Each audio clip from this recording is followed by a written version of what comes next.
जी, हमारे टॉपिक आज का है कि क्या हमारी पाठ्य पुस्तक अभ्यास में परिपूर्ण है या नहीं है। तो कोई भी पाठ्य पुस्तक में कितनी अच्छी पाठन सामग्री हो, लेकिन उसमें एक चीज ऐड ऑन नहीं होती। अगर अभ्यास ऐड ऑन नहीं है तो वो पाठ्य पुस्तक किसी काम की नहीं है। तो हम इस बात से सहमत हैं कि इस पाठ्य पुस्तक के अंदर अभ्यास के पूर्ण मौके दिए गए हैं, जिसको समझाने के लिए हमने एक एग्जाम्पल लिया है रागनी भाग 2 के पाठ नंबर 4 पेड़ का सफर, जिसको हमने इस एग्जाम्पल के द्वारा समझाया है। Thank you. जैसा कि मेरे साथी ने बताया कि हमने ये एक पाठ लिया है पेड़ का सफर। उसमें हमें ये तय करना है कि बच्चों को अभ्यास के अवसर कैसे मिले।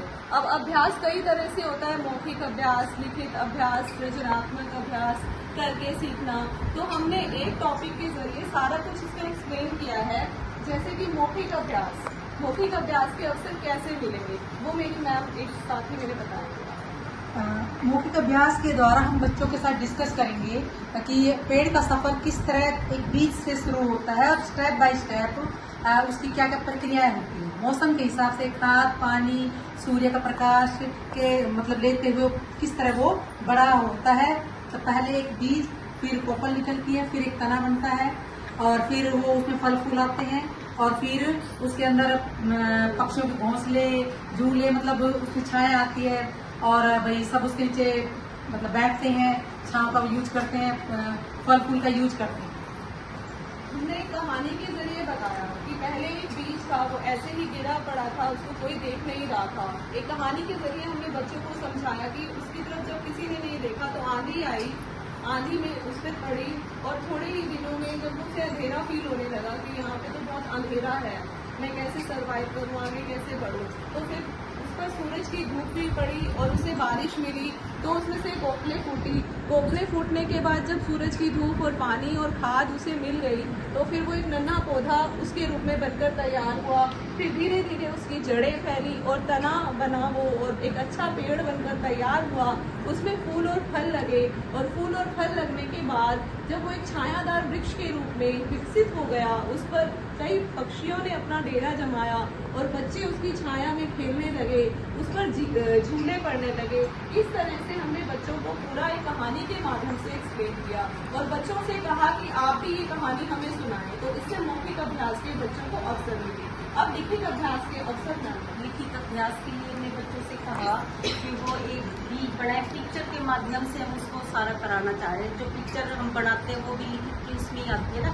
बच्चों से बीज भी बनवाई पिक्चर, फिर उसके बाद उसको देखा उन्होंने कि इसके अंदर एक छोटा सा बीज के ऊपर पत्ती आ गई है। फिर यहाँ से उन्होंने देखा पेड़, फूल, पत्ते, सारी चीज़ों की उन्होंने ड्राइंग बनाई।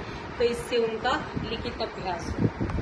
फिर उसके बाद करके सीखने के अभ्यास में बच्चों को पता चला कि सिर्फ एक ही तरह के बीज नहीं होते, कई तरह के बीज होते हैं, फूलों के, फलों के। उन्होंने जब उनको होमवर्क दिया गया, उनको घर पे भी बोला गया कि बीज आप लेकर देखिए, तो इस तरह उन्होंने करके भी सीखा। उन्होंने घर पे वो करके देखा, जैसे हम स्काउट्स की एक्टिविटी कराते हैं उसमें भी बच्चे सीखते हैं, वो करके सीखने में हो गए। उसके बाद आ गया कल्पनात्मक और सृजनात्मक अभ्यास। और सृजनात्मक अभ्यास के अंतर्गत बच्चों ने सीखा कि जरूरी नहीं है कि हर पौधे या पेड़ को बीज की जरूरत होती है। कई पेड़ पौधे टहनी के द्वारा भी दूसरा पेड़ पौधा बन जाता है। तो बच्चों ने अपने आप से ये बताया कि हमारे घर के अंदर बहुत से ऐसे प्लांट्स हैं जिसका पत्ता तोड़ के, जैसे मनी प्लांट्स है, उसकी टहनी तोड़ के हमने दूसरी जगह लगाई तो वो भी अंकुरित हो गई और एक नया पौधा सर्जन हो गया। जिस तरह से सभी हमने अभ्यास एक्सप्लेन किए और लास्ट और बट मोस्ट इम्पोर्टेंट अभ्यास है अनुसंधानात्मक विकास या अभ्यास। उसमें बच्चा खोज करके सीखता है। जैसे कि हमने मैडम ने बताया कि बीज की बात चल रही थी, अगर बच्चे ने खोज की कि कहीं से वो पौधे की टहनी तोड़ के आया, वो भी पौधा एक पेड़ के रूप में विकसित हो जाता है। तो इस तरह बच्चा खोज करके विभिन्न पेड़ों की खोज करता है और उससे भी बच्चा सीखता है। तो इस किताब में और भी कई सारी चीजें बताई गई, तो हमने एक्सप्लेन किया है। इसके बाद जो अभ्यास के क्वेश्चन आंसर पूछे गए हैं और साथ साथ एक्टिविटीज जोड़ी गई है, चित्र बनाना है, चित्र करके देखना है, तो ये सब एक्टिविटीज इसके अंदर बुक के अंदर दी गई है, जिसमें हम पूरा सीख सकते हैं। अभ्यास के बच्चे को बहुत सारे मौके दिए गए हैं। और अंत में हम आप सभी से ये कहना चाहेंगे कि एक पेड़ सभी अध्यापक अपनी तरफ से लगाएं, जिससे हमारी धरती